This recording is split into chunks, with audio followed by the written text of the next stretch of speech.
Unit 5, Day 1, Graphing Relationships.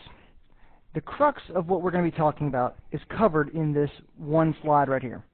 Graphs are a way to turn words into pictures. Be sure to read graphs from left to right. We always go from left to right. That's the arrow there. So, first type we can have is increasing. Okay, some other descriptions, some other ways we might see that is that a graph grows or that it rises. Make that bigger. So a graph could grow for going from left to right. It could also, we could talk about it rising. The inverse of that is decreasing. We could have a graph shrinking, or it shrinks, or a graph falling. Let's see. So we could have a graph shrinking or falling. Last thing we could really have happen to it is it staying the same. Now the word that you will see most often, that I will use most often, is that a graph is constant. A graph is constant. As you go from left to right, it does not go up, it does not go down, it stays exactly where it is. You can divide a graph into sections every time the graph changes directions. Okay, so we're going to label each of these sections. We've got the A, B, C, and D. It's divided at that point where it changes directions. And we're going to put this in words. All right, there we go. So in our first section, so in section A, the graph is increasing. Okay, in section B, the graph is constant. Next section, in section C,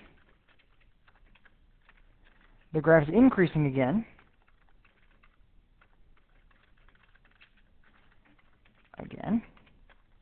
And in section D, we see that the graph is, well, here it was increasing, constant. It increases again, but then it falls. It decreases. The graph decreases.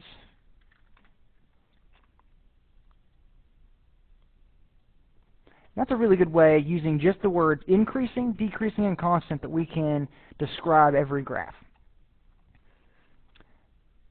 All right, number one, we are actually going to skip this in the video. I want you to actually be a little bit creative. See if you can come up with a way to describe this. I do want to talk about this as a class, but I want you to see if you can describe the trip as Robert grabs his trip from on Labor Day. Describe each part of his trip. He starts out at home. Actually, he starts out at Grandma's house, is what we have right here. He starts at Grandma's house, and he has this journey for Labor Day all the way home. So like I said, we will talk about this, but I want you to try to see if you can come up with something. Pause the video and see if you can describe the increasing, decreasing, stays the same, or constant, but if you can describe that in context of that problem. Okay, so number 2, we have choose the graph that best represents each situation. All right, and we've got number 2, a person leaves home, drives through town, then on the highway, and finally stops at a rest area. So one thing I really want to point out is we can section our graphs off, right? We can section it off right here and right here, or in this case right there. Everywhere it changes direction, we want to segment it off. So a person leaves home. We're talking about distance from home. That means they're still at home. Right? Then we drive through town, then on the highway, and finally stops at a rest area. So we actually have one. So actually, this part is where they started. This is where they end. We have 1, 2, and then stopping. We have 3 sections, 3 segments on this. So leaving home, they're at home right there. They increase again, and then it looks like it stays constant. That could be our final stopping. I want to look at the other ones, though. Leave home and stay constant. That doesn't actually include the driving in town or on the highway. There are 2 different speeds there. Last, we've got we travel away from home, stay constant, return home is what it looks like. We get closer to home. So I'm going to have to go with A for number 2. Number 3, a person leaves home, drives to the other end of town. So we have driving to the other end of town, and buys groceries, that means they stop and then they return home.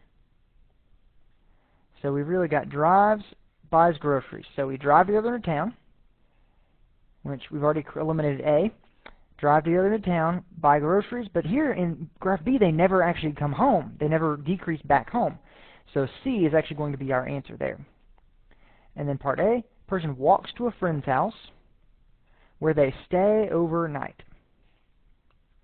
So that would actually be part B, where it stays constant. They never leave. They never go back home. So that would be answer B. Okay, next, the next big thing we're going to have in this day is tell whether the situation is continuous or discrete. Continuous or discrete. So I'm going to define, I'm not going to use the math definition. There's a really, really precise definition of continuous and discrete. I'm going to try to make it as simple as possible. Continuous graphs have no breaks in them. A lot of people say that you can draw the graph without picking up your pencil. So a good example of that is number 6. If you try to draw this, you never have to actually pick up your pen. So that one is continuous. I'm going to go ahead and label that. And yes, continuous actually does look a little funny. We have an I-N-U-O-U-S, so it is spelled that way. So continuous means we have no breaks, or we can draw without picking up our pencil. The way that I'm going to talk about this, whenever we don't have a graph to look at, is that it's things that you measure. It's things that you measure. So, for instance, length. You measure length. Volume of water. You measure volume of water. Let's see. What else are there? Time. Time. You measure time. Speed. You have a speedometer. You measure the speed. Those are things that are going to be continuous. There aren't any breaks in it. You can't go from 0 to 60 by jumping 45 miles an hour. You have to go everywhere between 0 and 60. That's continuous. Discrete. Okay, we have, oh, and actually, let me look at 6. The time is a continuous. It's something you measure.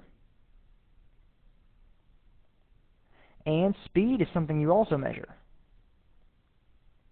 That's kind of the gold standard. Now, discrete is going to be that there are breaks in the graph. So the opposite of continuous. In fact, they are opposites. But the way that I'm going to talk about this is that they are things that you count.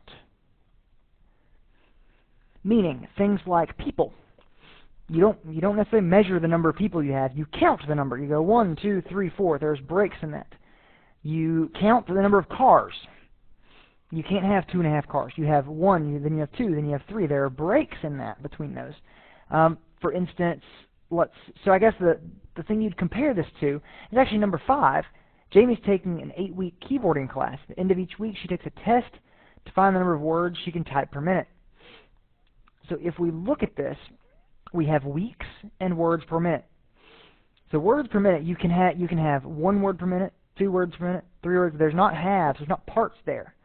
You would not measure. You would count the words per minute.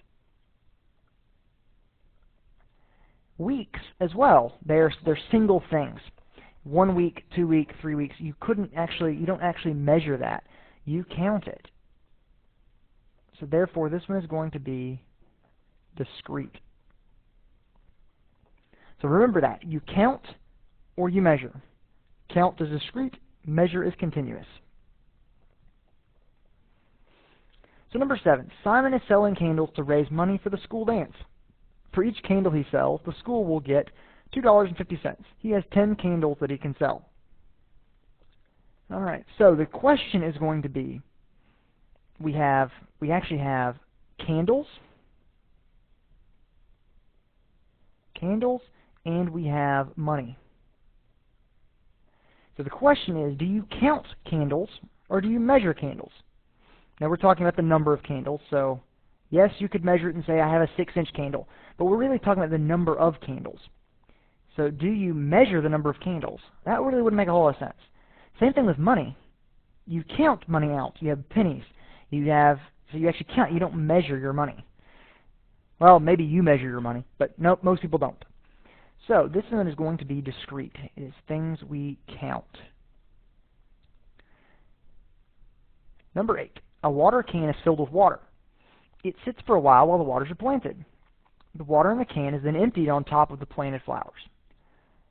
So we're talking about volume. It's being filled with water. So we have volume, and it's not obvious, but it sits for a while. It's actually time. Time. So you measure volume. I'm going to write this again. Measure volume. You also measure time. So therefore, this is going to be continuous.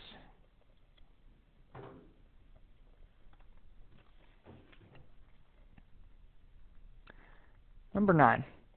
150 milligrams of a certain medicine is taken every 4 hours. During the 4-hour period, the amount of medicine in the bloodstream declines until the next dose is taken. Which of the following graphs best represents the amount of medicine in the bloodstream over a period of time? So the key thing to notice here is that what is going to happen is that we redose. We have some in our bloodstream, but it declines. So let's see this. It's taken every 4 hours, so it increases right there. During that time, it declines until the next dose, and then it increases again.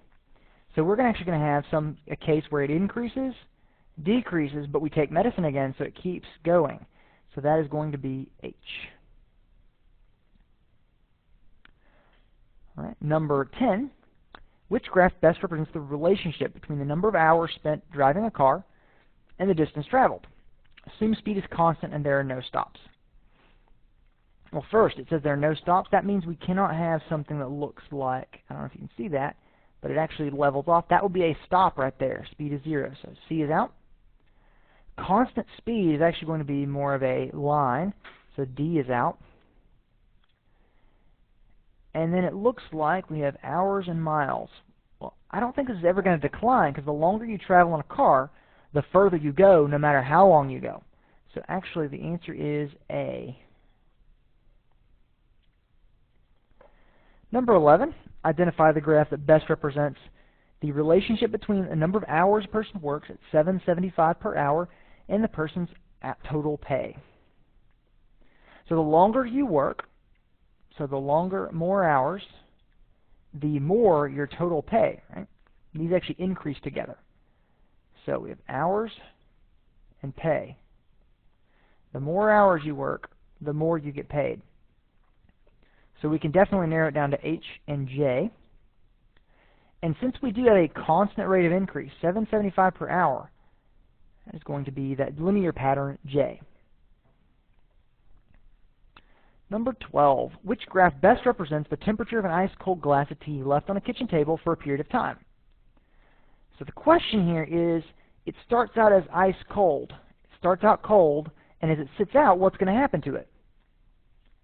It should warm up. It should get closer to the ambient temperature, what you have around you. So it's going to start cold and increase. So it's not going to be F. It's not going to be J. For G, it looks like it increases and it levels off. And for H, it keeps going. The question is the temperature in your house 110 degrees or more? Because this is increasing and doesn't stop. That's not normal. So it's going to level off at somewhere around this 90 degrees, which is right here. And that'll change depending on how warm the house is. Number 13, environmentalists studied the effect of industrial chemicals on lakes and rivers. Which of the following graphs is most likely to show the relationship between chemicals and fish population? So as you have more pollutants, what happens to the fish? I would very much expect for that to decrease. So as we go from left to right, our graph should be decreasing. So A is not it. B is decreasing. C is increasing. And D is increasing. So the answer is B. Pollutants will kill fish. Last question. Which of the following graphs best represents the speed of a car in stop-and-go traffic? Stop-and-go traffic is the important thing there. From the time it leaves the parking place to the time it arrives at its destination point. So the big thing here is that it starts as a parking space. So it actually starts at 0. Speed is 0. So it can't be A, can't be C. But stop-and-go traffic is not going to look like B. it's going to look a lot more like D. Now, for an interesting math fact, did you know that it's actually been proven, and it's really strange. I'd love to, there's actually a YouTube video by a group called Numberphile. They showed that if you add up the numbers 1 plus 2 plus 3 plus 4 and all the way to infinity, something really crazy happens. They showed that you'll actually get negative 1/12, as in negative 1 over 12. You add up 1 plus 2 plus all the way, that it gets that. That is really strange. Tune in next time for scatter plots, trend lines, and linear regression.